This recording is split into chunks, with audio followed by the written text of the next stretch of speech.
Welcome to Raj news big debate. Iran America సంబంధాలు మరింత ఉద్రిక్తల దిశగా దూసుకెళ్తున్న ఈ నేపథ్యంలో Iran supreme leader Ayatollah Ali Khamenei చేసిన సంచలన వ్యాఖ్యలు ఇప్పుడు పెను దుమారం రేపుతున్నాయి. ఖమేనీ వ్యాఖ్యలు చల్లబడ్డ యుద్ధ వాతావరణాన్ని ఒక్కసారిగా వేడెక్కించే పరిస్థితుల్లోకి నెట్టబడ్డాయి. అంతర్జాతీయంగా కలకలం కూడా రేపుతున్నాయి. ఇటీవల అమెరికా ఇరాన్ అణు సైనిక స్థావరాలపై దాడులు చేయగా ఇరాన్ ఖతార్లోని అమెరికన్ స్థావరాన్ని లక్ష్యంగా చేసుకుని మరీ ప్రతీకార దాడులు చేస్తోంది. ఖమేనీ ప్రకటన బలమైన హెచ్చరిక మాత్రమే కాక అణు కోణాన్ని కూడా ప్రతిబింబిస్తున్నాయి. అణుయుద్ధం వచ్చే పరిస్థితుల్ని రేకెత్తించేలా చేస్తున్నాయి. ఇలా దాడులు చేస్తుంటే చూస్తూ ఇరాన్ మౌనంగా ఉండదని, దౌత్యం గాని యుద్ధం గాని ఏ రంగమైనా తాము బలంగానే ఉన్నామని ఖమేనీ అన్నారు. తమపై జరిగే ఏదైనా సైనిక దాడికి తాము అనూహ్య రీతిలో చాలా ఘాటుగా ప్రతిస్పందించడానికి సిద్ధంగా తాము ఉన్నామని చెప్పి కూడా వ్యాఖ్యానించారు ఖమేనీ.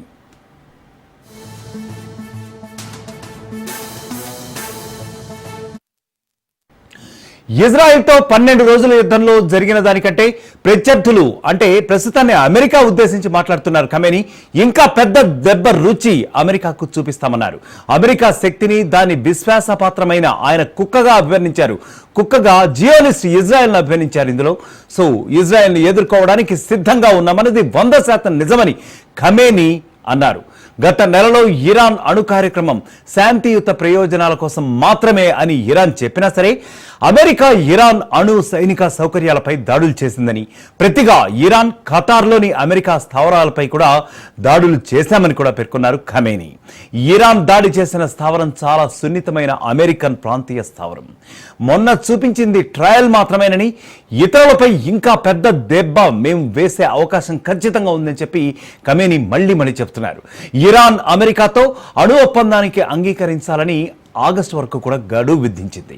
అప్పటి వరకు ఎటువంటి పురోగతి ఒకవేళ లేకపోయినట్లయితే 2015 ఇరాన్ ఒప్పందంలో పేర్కొనబడినటువంటి ఏవైతే ఆంక్షలు ఉన్నాయో ఆ అంతర్జాతీయ ఆంక్షల మేరకు తాము ప్రవర్తిస్తామని, అవే ఆంక్షలను విధించబోతున్నామని కూడా ఫ్రాన్స్ విదేశాంగ శాఖ మంత్రి స్పష్టం చేశారు.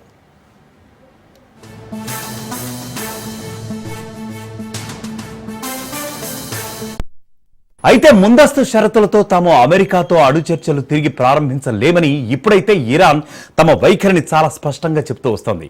దౌత్యపరంగా ఇరాన్ ముందుకు వచ్చినప్పుడల్లా మోసమే తమకు ఎదురవుతోందని ఆ దేశం అంటోంది.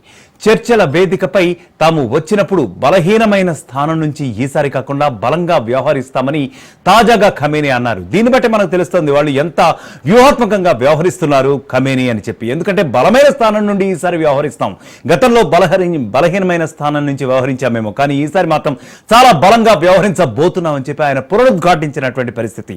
అంటే దాని అర్థం ఏంటి? వాళ్ళు చాలా వ్యూహాత్మకంగా వ్యవహరించబోతున్నారు అని. అలాగే దౌత్య మార్గదర్శకాలకు అనుగుణంగా అమెరికాను డీల్ చేస్తానని కూడా చెప్పుకొస్తున్నారు ఖమేనీ తాజా వ్యాఖ్యలు ఇరాన్ దృక్పథంలో రాజీకి ఇక అవకాశమే లేదు అన్న స్పష్టమైన సంకేతాలను కూడా ఇస్తున్నాయి. ఒకవైపు అమెరికా, మరోవైపు యూరోప్ దేశాలు అణు ఒప్పందాన్ని తిరిగి ప్రారంభించేందుకు గడువు విధిస్తుండగా, ఇంకోవైపు ఇరాన్ మాత్రం తమ అణు హక్కులను గౌరవించాలని మౌలిక స్థానం నుండి వెనక్కి ఎట్టి పరిస్థితుల్లో కూడా తగ్గేది లేదని స్పష్టం చేస్తోంది. ఇలాంటి పరిస్థితుల్లో రెండు పక్షాల మధ్య అటు అమెరికా ఇటు ఇరాన్ ఈ రెండింటి మధ్య తీసుకుంటే తాత్కాలిక సంధి అనేది ఇప్పటిలో ఏర్పడటం సాధ్యం కాదు అని చెప్పి అనిపిస్తోంది.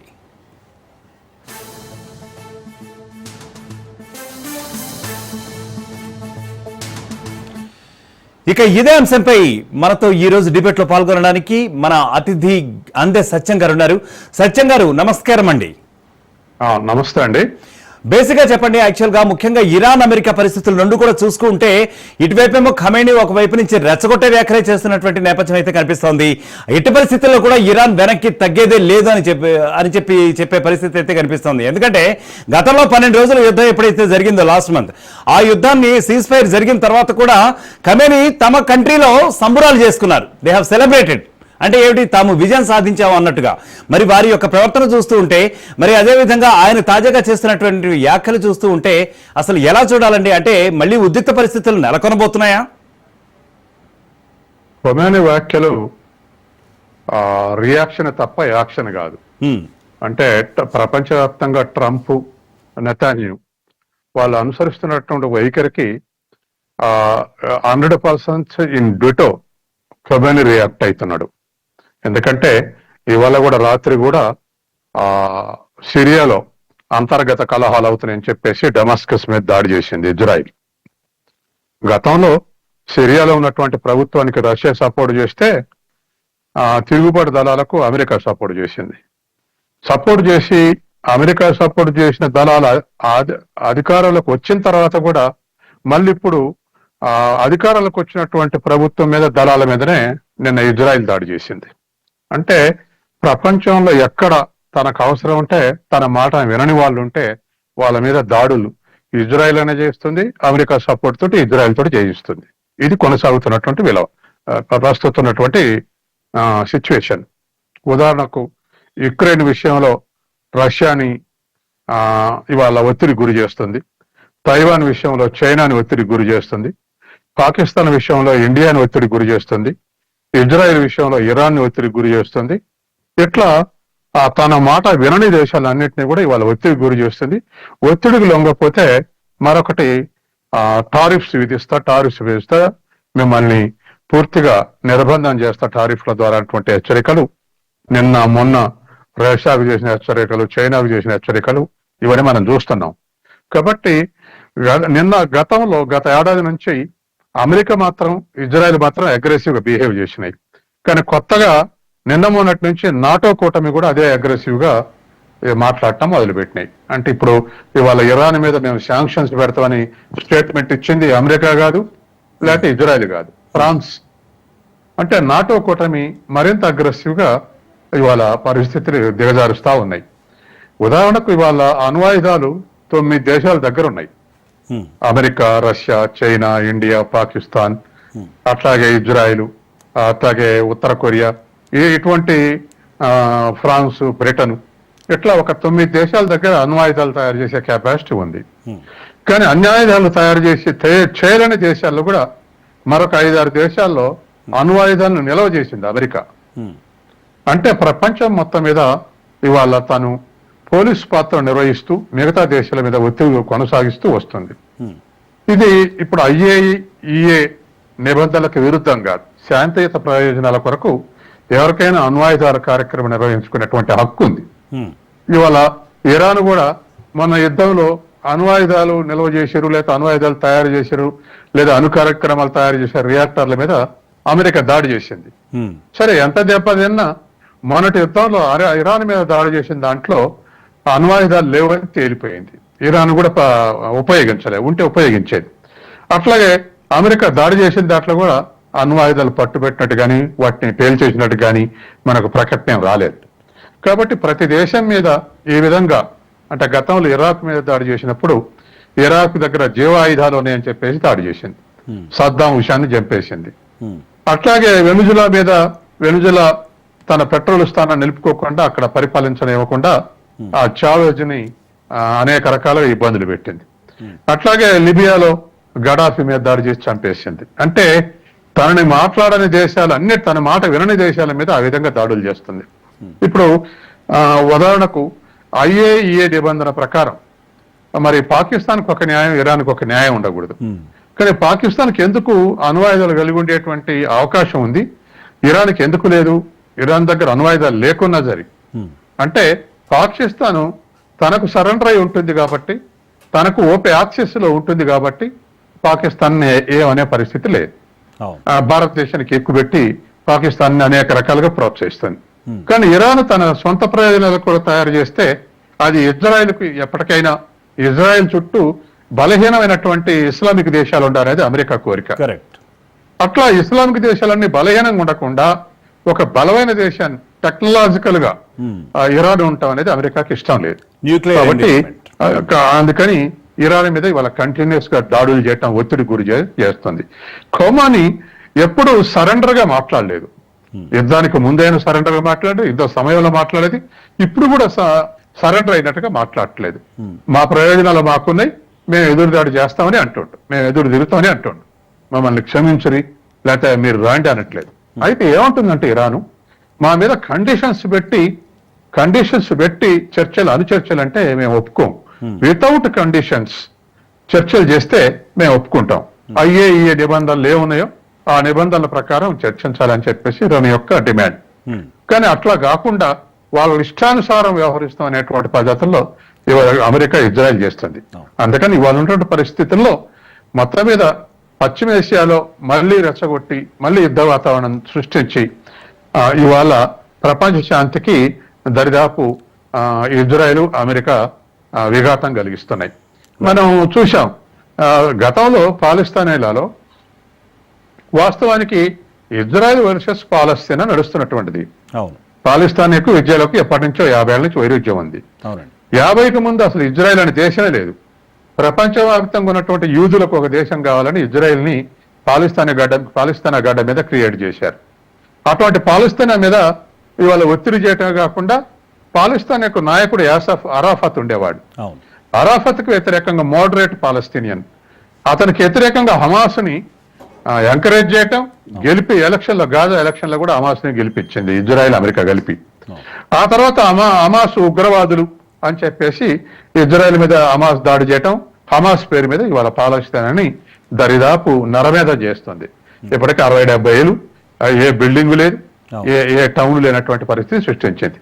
కాబట్టి ఇటువంటి అగ్రెసివ్నెస్ ప్రపంచవ్యాప్తంగా ప్రదర్శిస్తూనే మాకు ఎవరు ఎదురు తిరగొద్దు, మేము చెప్పిన మాట వినాల్సిందే, రష్యా వినకపోతే 50 రోజుల్లో శాంక్షన్ చేస్తాం, భారతదేశం చైనా రష్యాతో వ్యాపారం చేస్తే మీ మీద శిక్షిస్తాం, మిమ్మల్ని శిక్షిస్తాం, ఇరాన్ మేము చెప్పినట్టు చెప్తే మళ్ళీ దాడులు చేస్తాం, ఇట్లా ఒక పోలీస్ పాత్రని అమెరికా పోషిస్తా ఉంది. ఇది ప్రపంచ శాంతికి విఘాతం. కాబట్టి ఇవాళ ఖొమేనీ స్టేట్మెంట్ యాక్షన్లుగా భాగంగా చూడవద్దు, రియాక్షన్ లో భాగంగానే చూడాలి. వాళ్ళు ఇచ్చిన ప్రకటనలకు రియాక్షన్ తోటి ఇవాళ ఖొమేనీ స్టేట్మెంట్ ఉంది. అవునండి. సో ముఖ్యంగా చెప్పండి అందసత్యం గారు, ఇక్కడ ఖమేనీ చేసినటువంటి తాజా వ్యాఖ్యలు ఏవైతే ఉన్నాయో యాక్చువల్గా, ఎందుకంటే ఆ వ్యాఖ్యల నేపథ్యంలో కూడా ఫ్రాన్స్ మరొకసారి హెచ్చరికలు జారీ చేసినటువంటి నేపథ్యం అయితే ఉంది. ఏంటంటే ఆగస్టు నెల వరకు కూడా టైం ఇచ్చాము ఇరాన్కి, ఒకవేళ ఆగస్టు వరకు కూడా ఇరాన్ ఈ ఆంక్షలకు ఒప్పుకోకపోతే కనుక 2015లో ఏదైతే ఒక ఒప్పందం అప్పట్లో జరిగిందో అణ్వస్త్రాల గురించి, అదే ఆంక్షలు వర్తిస్తాయని చెప్పడం కూడా జరిగింది. మరి ఈ వ్యాఖ్యలను ఎలా చూడాలి? ఒకవేళ ఈ ఆంక్షలు అమలుపరిచే పరిస్థితి వచ్చే అవకాశం ఉందా? నంబర్ 1. ఒకవేళ ఈ ఆంక్షలు అమలుపరిచే పరిస్థితి అంటే 2015 నాటి ఒప్పందం ఆంక్షలే అమలుపరిచే పరిస్థితి ఉంటే మరి ఇరాన్ వింటుందా? ఇవాళ ఉక్రెయిన్ యుద్ధంలో రష్యా మునిగిపోయి ఉన్నది దరిదాపు 3 ఏళ్ల నుంచి. వాస్తవానికి ఇరాన్కు మిత్రులు, రష్యా మిత్రుడే, చైనా మిత్రుడే ఇరాన్కు. మనం కూడా మిత్రులమే, మనకు కూడా మంచి సంబంధాలు ఉన్నాయి. కాకపోతే మనకు పెట్రోల్ పైపు లైన్ విషయంలో మన మీద ఒత్తిడి తెచ్చి అమెరికా క్యాన్సిల్ చేయించింది. అయితే 3 దేశాలకు కూడా మిత్ర దేశమే. ఇవాళ ఇరాన్ కు డైరెక్ట్ రష్యా సపోర్ట్ వచ్చి యుద్ధం చేసే స్థితిలో లేదు. కాబట్టి ఇదే టైం చూసుకొని ఇరాన్ లొంగ తీసుకోవాలన్నటువంటిది అమెరికా, ఇజ్రాయెల్, నాటో కూటమి యొక్క ఇవాళ ఉన్నటువంటి వ్యూహం. కాబట్టి దానికి భిన్నంగా మన యుద్ధంలో కూడా చైనా గాని రష్యా గాని డైరెక్ట్ ఇరాన్కి ఏం సపోర్ట్ రాలేదు. సపోర్ట్ లేకపోయినా దరిదాపు ఒక 10-12 రోజులు ప్రతిఘటించింది. దానికి ఇజ్రాయెల్, అమెరికా విస్తుపోయినాయి. ఎందుకంటే 2-3 రోజుల సరెండర్ అయితే ఇరాన్ అనుకున్నారు. కానీ 12 రోజులు ప్రతిఘటించింది.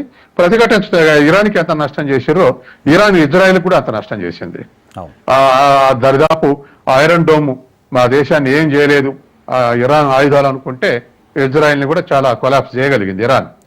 దాంతో ఇటువంటి పరిస్థితుల్లో ఆ యుద్ధాన్ని ముగించారు. కాబట్టి మరొక ప్లాన్ తోటి, ఏదో ఒక ప్లాన్ తోటి ఇరాన్ స్మార్ట్ చేయాలి. ఇరాక్ను చేసినట్టు, తర్వాత వెనుజులా మన లిబియాని చేసినట్టు దీన్ని కూడా చేయాలన్నటువంటి ఉద్దేశంతో ఇవాళ మళ్ళీ ఇరాన్ ని రెచ్చగొడుతున్నాయి అమెరికా, ఇజ్రాయెల్ కలిసి. ఇరాన్ రెచ్చిపోవటం కాదు, వాళ్ళు రెచ్చగొడుతుంటే వీళ్ళు రియాక్ట్ అవుతున్నారు, ఇరాన్ వాళ్ళు రియాక్ట్ అవుతున్నారు. ఓకే, మరి ముఖ్యంగా అమెరికా గురించి చెప్పండి. అమెరికా పాత్ర గురించి ఒక రకంగా శాంతి దూతని అని ఆయన ట్రంప్ చెప్పుకుంటూ వస్తున్నాడు. ఎందుకంటే ఏ ఇరు దేశాల మధ్య కూడా యుద్ధం జరిగినా కానీ నేనే వెళ్ళి ఒక పెద్దన్న పాత్ర వహించి, ముఖ్యంగా మొన్నటి జరిగినటువంటి ఇండో పాక్ యుద్ధం నేపథ్యంలో కూడా నేనే ఆ ప్రాబ్లం ఏదో సాల్వ్ చేశానని చెప్పి ఒకవైపు నుంచి చెప్పుకొచ్చాడు.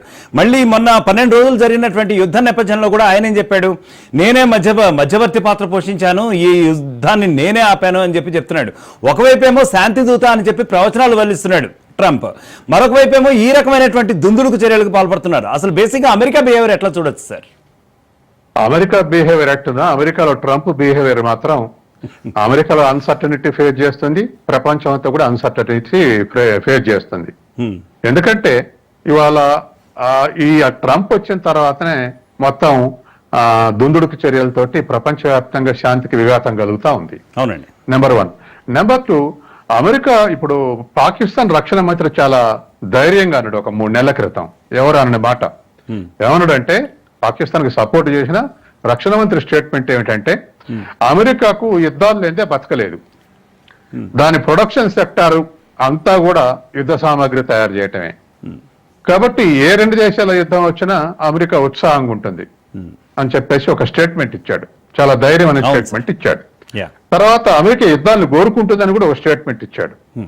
కాబట్టి ఇవాళ ప్రపంచవ్యాప్తంగా అమెరికా ఎక్స్‌ప్లాయిటేషన్ నడవాలంటే దాని కాళ్ళ కింద పడి ఉండేటట్టుగా ఇవాళ అసలు ప్రపంచవ్యాప్తంగా 750 మిలిటరీ స్థావరాలు ఉన్నాయి. ఇవి అమెరికాకి ఎందుకండి? అవునండి. అంటే ప్రపంచవ్యాప్తంగా పోలీస్ అధికారిగా వ్యవహరిస్తున్నటువంటి స్థితి మనం ఇవాళ చూస్తా ఉన్నాం. తర్వాత మరొకటి ఏమిటంటే, ఇవాళ అమెరికా ఆర్థిక వ్యవస్థ కూడా పెద్ద ఆర్థిక వ్యవస్థ కానీ హ్యాపీగా లేదు. ఎందుకంటే ఇవాళ దాని అప్పులు 120% ఉన్నాయి. అవునండి. అంటే $30 ట్రిలియన్ దాని జీడిపి ఉంటే $36 ట్రిలియన్ దాని అప్పు ఉంది. 100%. ఆ అప్పుతోటి సతమతం అవుతుంది. తర్వాత మొన్న హ్యాపీ ఫైనాన్స్ బిల్ అని ట్రంప్ తెచ్చిన తర్వాత రిజల్ట్ ఏమిటంటే, ఇప్పుడు నేను దాని లోపలికి పోను కానీ రిజల్ట్ ఏమిటంటే, అది అమలు చేస్తే ఇంకా $3.6 ట్రిలియన్ అప్పు అవుతుంది. అంటే 36 ప్లస్ 3.6 దరిదాపు $40 ట్రిలియన్ అప్పు పెరుగుతుంది అమెరికాకు. అందుకని ఉన్నటువంటి ఈ స్థితిలో ట్రేడ్ గ్యాప్ తగ్గించుకోవడానికి అనేక దేశాల మీద టారిఫ్లు పెంచడం, వచ్చే దిగుమతుల మీద టారిఫ్లు పెంచడం, వాళ్ళ ఎగుమతుల మీద టారిఫ్ తగ్గేవని అడగటం, ఇవన్నీ కూడా ట్రేడ్ గ్యాప్ తగ్గించడానికి అమెరికా వేస్తున్నటువంటి వ్యూహం. ఉదాహరణకు చైనా అమెరికా మధ్య ట్రేడ్ లో $361 బిలియన్ లోటు ఉంది అమెరికా చైనా తోటి పోలిస్తే. మనతోటి కూడా ఒక $45 బిలియన్ లోటు ఉంది. ఈ లోటున్నటువంటి గ్యాప్ తగ్గించుకోవటానికి ఇవాళ టారిఫ్ వ్యవహారాలని తీసుకొచ్చాడు. వీటి ద్వారా అన్ని దేశాలను ఒత్తిడి గురి చేస్తే, ఇప్పుడు మన దేశం ఉంది, మన దేశంలో ప్రధానంగా మన ప్రజలు ఆధారపడినటువంటి రంగం ఏంది? వ్యవసాయ రంగం. తర్వాత డైరీ. ఇప్పుడు అమెరికా రోజు జరుగుతున్నటువంటి చర్చల్లో, గత నెల రోజులు జరుగుతున్న చర్చల్లో స్తంభించిపోయినాయి. ఎందుకు స్తంభించిపోయినాయి అంటే, వాళ్ళ అగ్రి ప్రొడక్ట్స్ కు వాళ్ళ డైరీ ప్రొడక్ట్స్ కు మనం ఓపెన్ చేయాలి మార్కెట్ ని. అంటే మనం టారిఫ్లు ఎత్తేసి వాళ్ళని ఎలవ్ చేయాలనేది వాళ్ళ కోరిక. భారతదేశం ఏంది, అది కనుక ఎలవ్ చేస్తే దరిదాపు 12 కోట్ల రైతులు దివాలు తీస్తారు, మా వ్యవసాయ రంగం దివాలు తీస్తుంది. కాబట్టి ఈ 2 రంగాల్లో మాకున్నటువంటి సాంస్కృతిక అనుబంధం మొదటి నుంచి వ్యవసాయం, పాడి పెంపకమేగా మన పురాతనం నుంచి ఉన్నటువంటిది. కాబట్టి ఈ వృత్తుల మీద వ్యవస్థ మేము మీకు ఇచ్చే అవకాశం లేదని చెప్తే ఇవాళ ఒత్తిడి గురి చేస్తే ఇంకా ఫైనల్ కావట్లేదు. భారతదేశం రెసిస్ట్ చేస్తుంది, అయినా ఒత్తిడి పెడుతూనే ఉంది ఆ 2 రంగాల్లో కూడా అలౌ చేయాలని. అది ఏమైతే చూద్దాం. కానీ అమెరికా యొక్క లక్ష్యం ఏంటంటే, ఒత్తిడి గురి చేసి తను ఆర్థికంగా వినకపోతే మిలిటరీ వినకపోతే టారిఫ్లు, ఇటువంటి అన్ని అమెరికా ప్రయోగిస్తుంది. ఇది ప్రపంచవ్యాప్తంగా ప్రయోగిస్తుంది. రష్యా మీద అనేకమైనటువంటి శాంక్షన్. వాస్తవానికి ఉక్రెయిన్ రష్యా యుద్ధం ఎందుకు వచ్చింది? అమెరికా మాట తప్పింది కాబట్టి వచ్చింది. సోవియట్ యూనియన్ పతనం అయినాక 15 దేశాలకు విడిపోయిన తర్వాత అమెరికాకు రష్యాకు వచ్చిన అంగీకారం ఏంటంటే, ఈ 15 దేశాలు కొత్తగా ఏర్పడ్డ దేశాలని మా నాటోలో చేర్చుకోము అని చెప్పేసి హామీ ఇచ్చింది రష్యా. కానీ యుక్రెయిన్ ని అదివరకు ఎన్నికైనటువంటి ప్రభుత్వాన్ని దించేసి జెలెన్స్కీని పెట్టి తర్వాత నాటోలో చేర్చుకుంటున్నారు. నాటోలో చేర్చుకుంటుంటే రష్యా అధ్యక్షుడు చెప్పింది, మీరు నాటోలో చేసుకోవద్దు, మా ఒక్క కోరికే అది. ఎందుకంటే మా మాస్కోకు చాలా దగ్గర ఉంది, యుక్రెయిన్ దరిదాపు రష్యా లోపట్టుకుంటది, 100 కిలోమీటర్లో ఏదో ఉంది మొత్తం మీద మాస్కోకు యుక్రెయిన్ కు దూరం. కాబట్టి మా రష్యా రక్షణకు ఇది థ్రెటనింగ్, మీరు నాటోలో చేర్చుకోవద్దు అంటే వినలేదు. మేము చేస్తాడు, అందుకే యుద్ధం స్టార్ట్ అయింది. నిన్న కూడా ఒక స్టేట్మెంట్ చూడండి మీరు, ట్రంప్ స్టేట్మెంట్ ఏమని, జెలెన్స్కీని అసలు నువ్వు మాస్కో మీద దాడి చేయి, నేను లాంగ్ రేంజ్ మిజైల్స్ సప్లై చేస్తా, కాబట్టి నువ్వు అసలు మాస్కో మీద దాడి చేయని జెలెన్స్కీని ప్రోత్సహిస్తుండని స్టేట్మెంట్ వచ్చింది. అట్లాగా నాటో దేశాలు కూడా మేము కూడా సప్లై చేస్తాం, మాస్కో మీద దాడి చేయమంటుంది. అంటే ప్రపంచవ్యాప్తంగా కొమెని రెసిస్ట్ చేస్తే కొమెని మీద దాడి, పుతిన్ రెసిస్ట్ చేస్తే పుతిన్ మీద దాడి, భారతదేశం ఎఫెన్సివ్ ఉంటే పాకిస్తాన్ తరపు వచ్చి యుద్ధాన్ని మాన్పించేటువంటి స్థితి. ఇట్లా ప్రతి చోట ఈ విధమైనటువంటి పోలీస్ పాత్ర నిర్వహించి ఇవాళ ప్రపంచవ్యాప్తంగా ఒక అగ్రెసివ్ వరల్డ్ ని క్రియేట్ చేస్తా ఉంది. దీంతో ఇవాళ ఇప్పటికే అమెరికన్ ఆర్థిక వ్యవస్థ కూడా 0.5% గ్రోత్ రేట్ పడిపోయింది.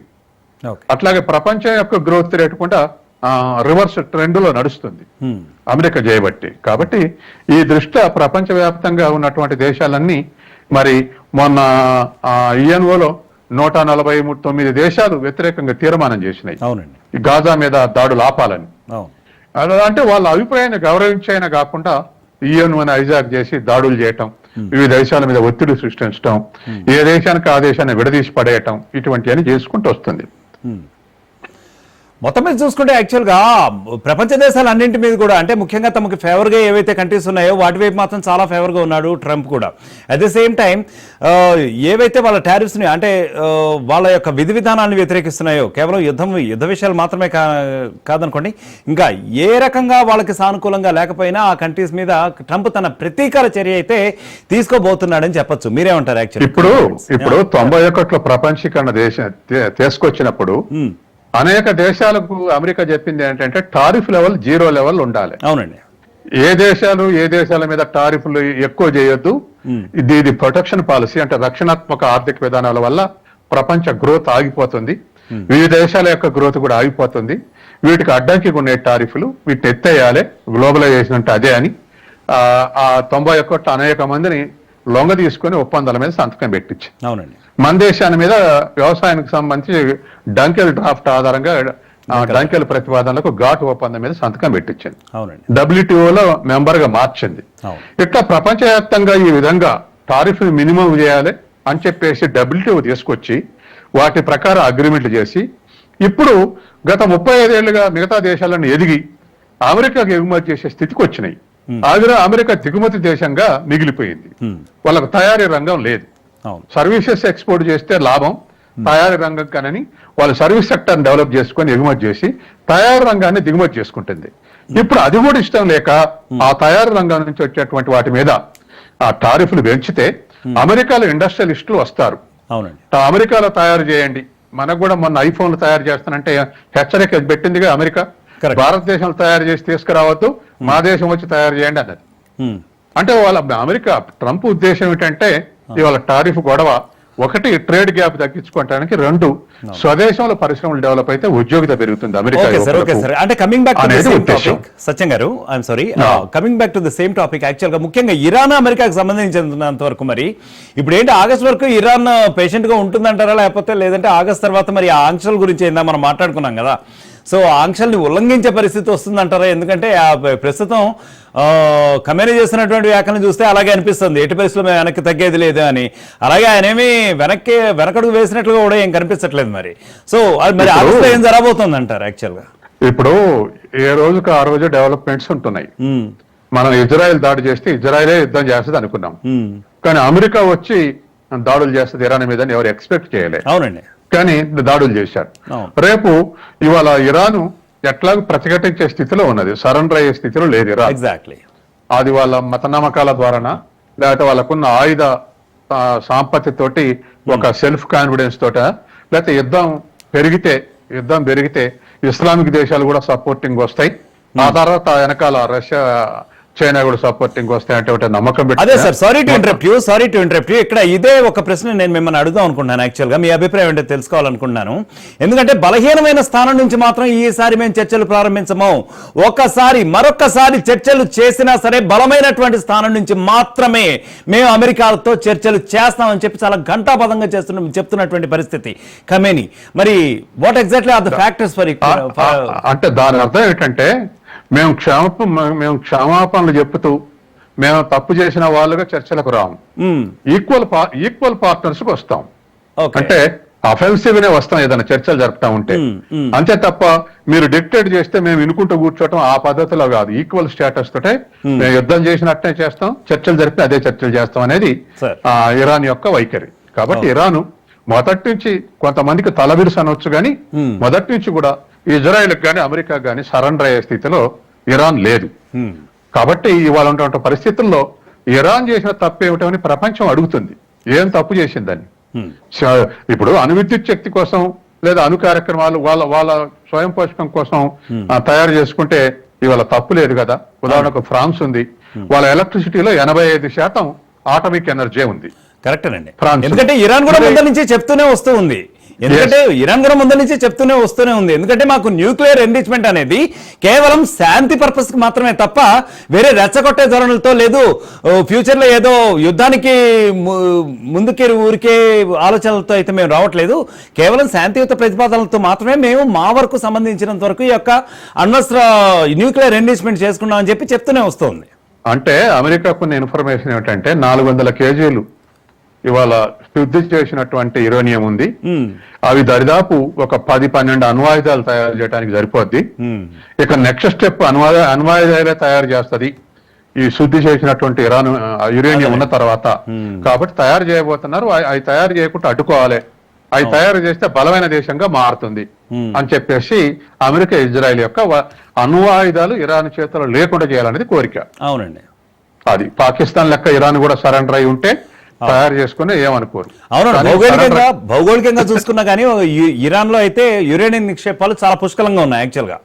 సో ఆ యురేనియం నిక్షేపాల మీద బేసిక్ గా మీరు చెప్తున్న మాటల ప్రకారం అమెరికా కన్నేసినట్టుగా కూడా అర్థం అవుతుంది ఒక రకంగా. అలా అర్థం చేసుకోవచ్చా? ఖచ్చితంగా దాని సెల్ఫ్ సఫిషియన్సీ ఉండొద్దు, అణ్వాయుధాలు తయారు చేయొద్దు అనేటువంటిది ఇవాళ ఉత్తర కొరియా ఉంది. ఎంత అగ్రెసివ్ బిహేవ్ చేసినా ఆ దేశం జోలికి అమెరికా పోవట్లేదు. ఎందుకు పోవట్లేదంటే వాళ్ళకి అణ్వాయుధాలు ఉన్నాయి. వాళ్ళ దగ్గర వార్ హెడ్స్ ఉన్నాయి, అణువార్ హెడ్స్. దరిదాపు ప్రపంచానికి ఉన్న లెక్క ప్రకారం వాళ్ళ దగ్గర కూడా 40-50 ఉన్నాయి. అవునండి. అందుకని ఇప్పుడు ఇండియా దగ్గర 180, పాకిస్తాన్ దగ్గర 170, చైనా దగ్గర 600, రష్యా దగ్గర 5449, అమెరికా దగ్గర 5200, ఫ్రాన్స్ బ్రిటన్ దగ్గర కూడా 100-200, అట్లాగే ఇజ్రాయెల్ దగ్గర ఒక 30-40, ఉత్తర కొరియా దగ్గర కూడా ఉన్నాయి అనేటువంటిది ఇప్పుడున్నటువంటి అంచనా. రేపు ఇరాన్ కూడా ఈ దేశాల్లో చేరుతుంది అన్నటువంటి భయం ఇజ్రాయెల్కి ఉంది. కాబట్టి ఇజ్రాయెల్కు సపోర్టింగ్ గా అమెరికా ఈ పనులు చేస్తా ఉంది. రైట్ సత్యం గారు, thank you very much for the beautiful analysis sir. మరొకసారి మీతో మరిన్ని విషయాలు విశ్లేషించే ప్రయత్నం కూడా మనం చేద్దాం. సో అయితే ముందస్తు షరతులతో మాత్రం తాము అమెరికాతో అణు చర్చలు తిరిగి ప్రారంభించలేమని చెప్పి ఇప్పుడు ఇరాన్ స్పష్టం చేస్తున్నట్లుగానే తెలుస్తోంది. అయితే ఇరాన్ మాత్రం ఎట్టి పరిస్థితుల్లో కూడా రెచ్చగొట్టే ధోరణిలో లేదని ప్రముఖ అనలిస్ట్ మనకి ఇప్పుడు అందే సత్యం గారు కూడా తెలియజేసినటువంటి పరిస్థితి అయితే ఉంది. సో ఆయన విశ్లేషణను బట్టి అలాగే ఇరాన్ వైఖరి చూస్తుంటే కూడా ఒక రకంగా కూడా న్యూక్లియర్ ఎన్రిచ్మెంట్ అనేది కేవలం వారి కోసం మాత్రమే తయారు చేసుకుంటున్నామే తప్ప ఏ విధమైనటువంటి యుద్ధ ప్రాతిపదికన అంటే యుద్ధాన్ని రెచ్చగొట్టే చర్యలకి కాదు అని చెప్పి ఇది ఇరాన్ మొదటి నుంచి కూడా చెప్తున్న పరిస్థితి అయితే ఉంది. సో దౌత్యపరంగా ఇరాన్ ముందుకు వచ్చినప్పుడల్లా మోసమే తమకు ఎదురవుతోందని ఒకవైపు నుంచి వాపోతోంది కూడా. ఎందుకంటే అమెరికా నుంచి ప్రతిసారి కూడా మాకు మోసమే ఎదురవుతోంది. కాబట్టి ఈసారి మాత్రం ఎట్టి పరిస్థితుల్లో కూడా ఒకవేళ అమెరికాతో చర్చించే పరిస్థితి వస్తే దౌత్యపరంగా ఏవైతే ఆంక్షలు ఉన్నాయో, ఏవైతే కండిషన్స్ ఉన్నాయో వాటి ప్రకారం మాత్రమే చర్చిస్తామని చెప్పి ఇరాన్ చెప్తున్నటువంటి పరిస్థితి అయితే మనం చూస్తున్నాం. ఇక ఈ డిబేట్ ఇంతటితో ముగిద్దాం. Stay always click on Raj news.